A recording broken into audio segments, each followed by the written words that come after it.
We bring in now Albert Breer from Sports Illustrated, who had a fantastic article about how the Matthew Stafford and Jared Goff trade went down. I'm going to dive into that with him. Also curious what he thinks might happen with Deshaun Watson, and obviously with it being Super Bowl week, we'll see what he expects for the matchup between the Chiefs and the Bucs. But Albert, thanks for getting up early with us. Great article, really fascinating. You reported 8 different teams were involved in the Matthew Stafford sweepstakes, and potentially a couple of teams thought they were going to be able to make a play there, maybe Washington and Carolina, until suddenly the Rams swept in at the last moment and won Matthew Stafford away from the other teams. Walk us through a really fantastic article that you wrote for SI about this process, where it leaves us, and what kind of stood out to you about the pursuit of Matthew Stafford and successful trade between them and the Lions. Yeah, I mean, the first thing, Clay, is how fast it happened, and I think that this was strategic by the Lions and smart, too, that they felt like if there is chaos in the quarterback market in a month or two, that could bend the supply-demand curve, and they want to get in front of that and offer another team, listen, here's a piece of certainty. You don't know if Watson's going to be available. You don't know if Darnold's going to be available. You don't know if Jimmy or Derek Carr or Kirk Cousins is going to be available. You do know Matthew Stafford's available. So, I think that they were able to create a market for Stafford that was maybe probably even a little inflated because he was the one guy that you knew was out there and you could have now. So I think it was smart of the Lions to do it that way. The Senior Bowl in Mobile certainly helped to spark all of that because, you had a lot of the decision makers in one place. And, the Lions left Mobile with multiple first-round picks on the table. And so that sort of allowed them to accelerate the process. And I think their intention was to get the deal done during Super Bowl week. But the fact that, Washington had put a first-round pick on the table, plus the fact that the Panthers had put a first-round pick on the table, plus really sort of created this, okay, like we're going to be able to get this done quickly. And then the Rams, the Rams kind of coming in and making the decision, we're all in. Sean McVay being sold on it. The fact that Sean McVay and Matthew Stafford by chance were together in Cabo, all that kind of created this perfect storm where, on Saturday, Sean's calling his owner, Stan Kroenke, telling him, I sign off on this 100%. Let's get it done. That leads to the Rams going the extra mile. And I can tell you this, Clay, it was close enough with Carolina where the Panthers were actually working on getting Matthew Stafford's medicals from the Lions on Saturday afternoon. And the Rams obviously swoop in and wind up upping their offer. And now, Matthew Stafford's a Ram, Jared Goff's a Lion, and a lot of teams have some scrambling to do as far as what they're going to do at the quarterback position. It's a great story. I encourage people to go read it. And so I want to unpack a lot of these details with you if I could. And we're talking with Albert Breer of Sports Illustrated, who reported a very in-depth article on the decision of the Rams to add Matthew Stafford. I asked a question on my Twitter following. I love to see what the results are of polls. I said, who won this trade? Won in quotation marks, because obviously it's hard to know anything like that. But looking at it right now, based on the information we have, dead even, Albert. 50%, 33,000 people, I think, voted. 50% like the Lions' perspective of Goff plus the picks. 50% like the Rams adding Matthew Stafford. Who do you think got the better end of this deal right now? In an interesting way, we won't know because the picks, the first round picks at least, aren't current year. And we won't know, know where those picks even are, because you could end up, if things fell apart for the Rams, top 10 picks, I mean, then you can get a lot better quality than you can if they're low 20s. It's amazing because now Matthew Stafford has the ability to, directly make this deal worse for his old team, Yeah, that's over right. the next 2 years, like, he plays really well, the Rams get to the Super Bowl, then that pick's 31 or 32, right? Like, and now all of a sudden it's almost like a de facto second-round pick. If it doesn't work out, and say the top-heavy structure that the Rams have built there collapses, now all of a sudden, you could be talking about much higher picks, and that was the risk the Lions took. They had the 8th pick in the draft on the table. The Panthers were willing to send a later pick along with it. The Washington was willing to send a 1 and a 3. And those are current year picks, so those that you're talking about. Exactly what you're getting. Yeah. you know what you're getting. And like, so with the deal with the Rams, you have no clue. And what's another interesting twist to that whole piece of it too is Brad Holmes, the Lions' new GM. Well, he came from the Rams. Like, he was a Rams employee a month ago. So like, that part of it too, like, it makes you sort of scratch your head. It's like, does Brad Holmes think the Rams are a house of cards? You know what I mean? Like, does he think that thing's going to come undone and maybe that pick's going to be a little higher than the rest of us expect? So that's what's so interesting about the trade, is that so much of it we don't have any clue, and it's not even like we don't know what's going to become of the 8th pick. No, we don't even know what the pick's going to become. So I think that it's going to be really interesting to track this thing going forward. But I will say this. I don't know that the general public has as high an opinion of Matthew Stafford as the NFL does. NFL teams made an emphatic statement over the last week, what they think of Matthew Stafford in a very, very positive way.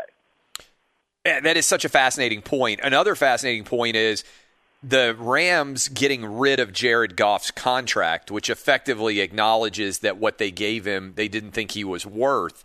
I'm going to unpack that in a moment, because it's almost NBA style, where a big part of this deal was that Jared Goff now is the responsibility of the Lions in a tough salary cap year potentially coming up. We won't know exactly, probably till just before the league year starts, what that number is going to be. But Matthew Stafford himself does not cost a lot of money over the next couple of years. Is the expectation that he will sign a long-term deal, or do you expect for him to become a free agent? In other words, how many years do the Rams believe that Matthew Stafford has, and what do you expect to happen with his kind of open-ended contract?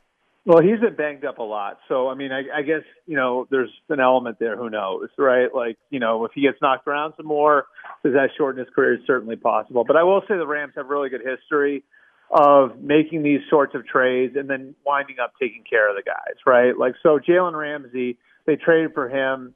He wasn't, under a long-term deal at the time. They wound up getting him signed. Brandon Cooks, same thing. They trade for him, get him from the New England Patriots. He winds up being signed. So, their history is to bring these guys in and have them in the building for a while and then sign them to long-term deals. I mean, I can guarantee you that the Rams did not trade for Matthew Stafford with the idea that he's a 2-year answer for him. I mean, I think they look at this more as a 5 or a 6-year answer. And eventually, he's 33 years old, so eventually they're going to have to find the next one. But at least, over the next 4 or 5 years, they have a very solid answer, a guy they believe can be a top 10 quarterback. And Sean McVay really believes that Stafford's a perfect fit for what he wants to do. And that in a way, those two guys are going to be able to unlock things in each other that haven't been seen yet. Like that Sean McVay is going to be able to bring out some stuff in Matthew Stafford that we haven't seen yet. And same thing, Stafford's going to be able to bring out some things in McVay's offense that haven't really been shown over McVay's first 4 years as a head coach in L.A. What do the Lions believe they're getting? Obviously, they are now paying a substantial amount for Jared Goff. Do they believe that he can be their quarterback of the future? He's still a young guy. He went to the Super Bowl. Obviously, things have not gone well for him the past 2 years in terms of a decline since then. What do you think the Lions' reasonable expectations were? Does Goff factor very much into their future, or was this primarily about the 2 first-round draft picks? This is primarily about the picks, but I also think, I can also tell you that I have it on good authority that Dan Campbell, the new head coach, had told the front office, look, if we can come out of this with like a reasonable answer at quarterback, I'd much prefer that than going with some sort of, Band-Aid at the position. I mean, he wanted a very viable answer. So I think, and whatever the deal was, the Lions were going to ask for a quarterback, whether, dealing with Denver, say it's Drew Lock, dealing with Carolina, say it's Teddy Bridgewater. I think the Lions were going to want to have some sort of representative answer at the position coming back, or at least a plan in place to go and take care of that. So, I think that right now that makes Jared Goff sort of the short-term answer in a complete rebuild, and that's what the Lions have sort of admitted they're doing with this move, especially because they were willing to take picks that aren't current year. But the flip side of that, Clay, is it creates opportunity for Jared Goff. So I think right now they view him as the answer for the next 2 or 3 years. But if I'm Jared Goff, I'm going into this and saying, I played in the Super Bowl 2 years ago. I'm plenty capable.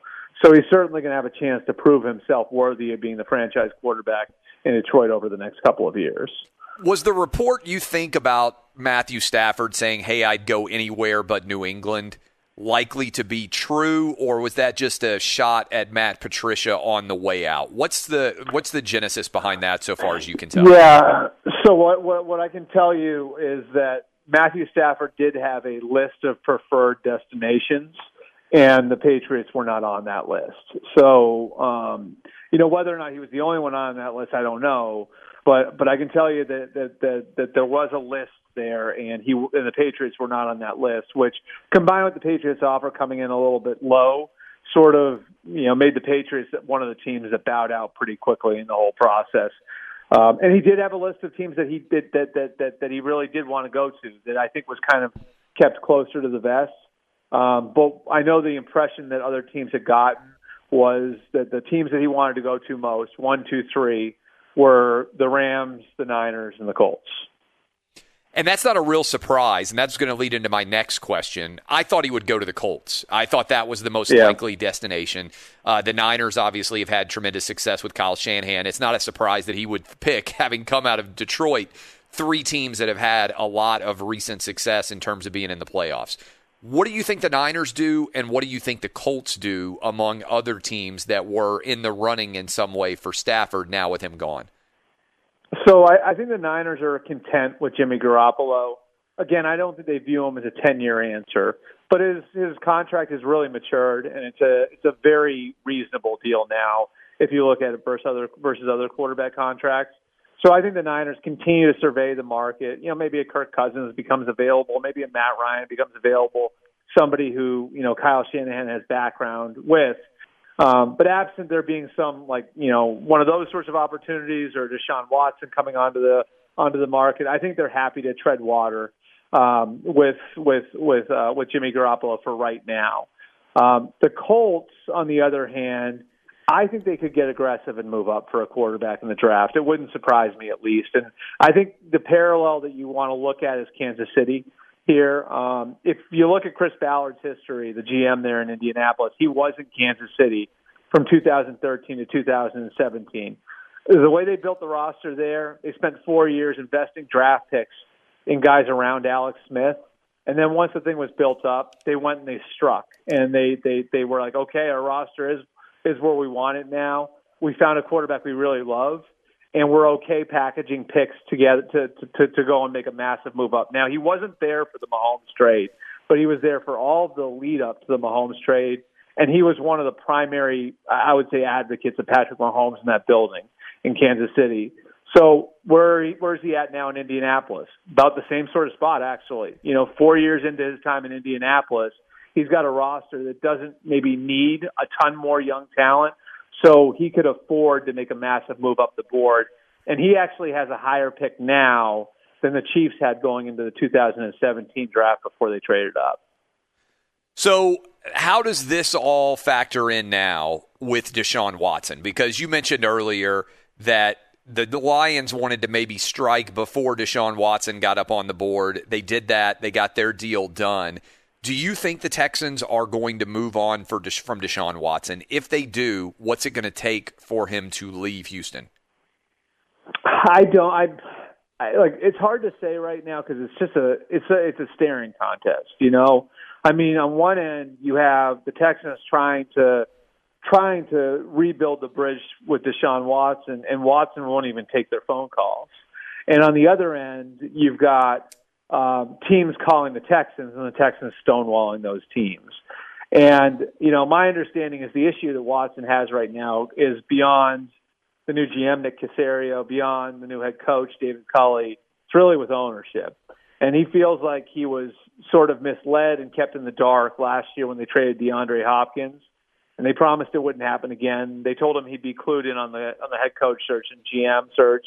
And, then almost the exact same thing happened with the Caserio hire that had happened with the Hopkins trade. So I don't know how they fix that.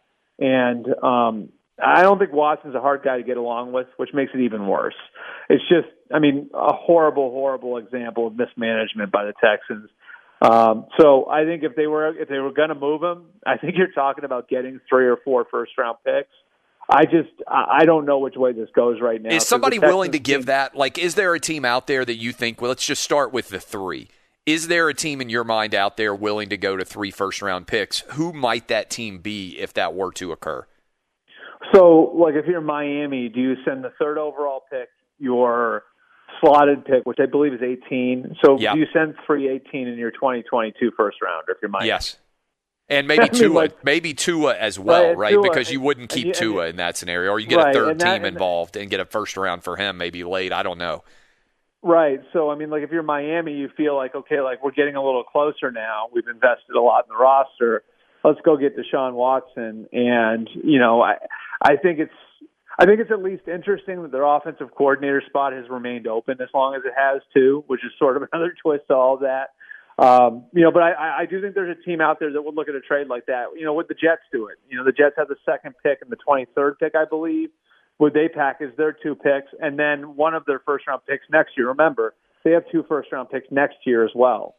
So there are teams, and you know, that have high picks that have sort of the leeway to do this sort of thing. And you know, that's why I think, you know, you look at some of these teams, it's like, yeah, I could see them doing that. Even at San Francisco, like, where you don't feel like you have a ton of other needs on your roster.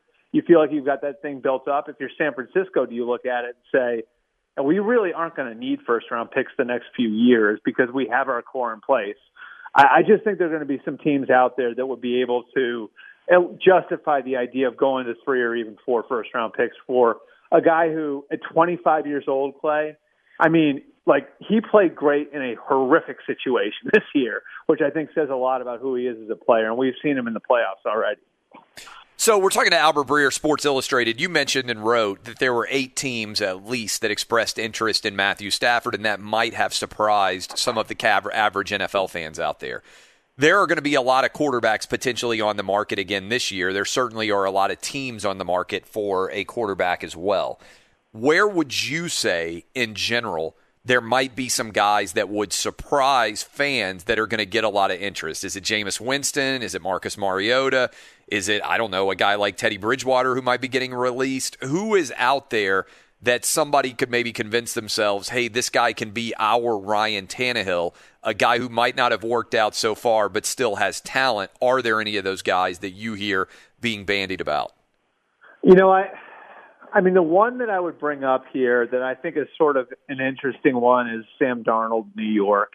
And I think it's interesting that the Jets dipped their toe in the pool on Matthew Stafford, who on the surface of it, Clay, I mean, you look at, does it make any sense that the Jets would go and get a 33-year-old quarterback?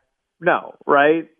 Like, I don't think it makes a ton of sense with as young as their roster is and how they're going to be building it the next couple of years. So I know there were at least a couple of people that I talked to that thought that might have been a little bit of a smoke signal from Joe Douglas, where he doesn't want to shop Sam Darnold, but doing something like that might prompt some other GMs to pick up the phone and make an offer, and at least then he can kind of see what Sam Darnold's value is and, you know, weigh that against what he might have in a Justin Fields or a Zach Wilson with the 2nd overall pick. So Sam Darnold is one domino that I think could fall. And then, you know, I think the other guys, and that the thing about all of this, you know, the potential chaos at quarterback is that it's just so much of it's based on other teams and whether or not they're going to be, you know, able to get an upgrade. Like Jimmy Garoppolo could be available if the Niners could get an upgrade. Derek Carr could be available if the Raiders could get an upgrade. So I just think what's interesting about this year is that a lot of the quarterback movement could come from guys who are on rosters and aren't free agents. And, of course, we're all assuming here that Dak Prescott's going to get franchised and that he's going to be a Cowboy again. All right, a lot of drama, obviously, in the NFL at the quarterback position. 2 guys who are studs at the quarterback position, Patrick Mahomes, Tom Brady, going up against each other on Sunday. What happens in the Super Bowl? What do you expect to see? I just have such a hard time, you know, betting against Patrick Mahomes right now. And I think he sort of is what Tom Brady used to be, which is there's a chance he blows you out, and there's a chance that he wins a close game, and there's a chance that you play really well for 2, 3, 3.5 quarters, and he erases all of it at the end. And that's the toughest quarterback to bet against, you know, the guy who can do that. And I think you saw it in the playoffs last year where Where you look at that game against Houston.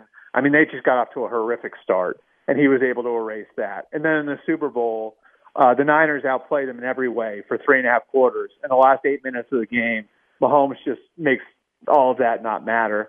And I think you even see it like in this year's playoffs, like the difference, how different that team looked when Chad Henne was in there versus, the way they looked with Mahomes in the AFC title game. So I'm going with the Chiefs, and it's just because I think, there's a chance they play really well. And if they play really well, then I think Buffalo can tell you they're very difficult to keep up with.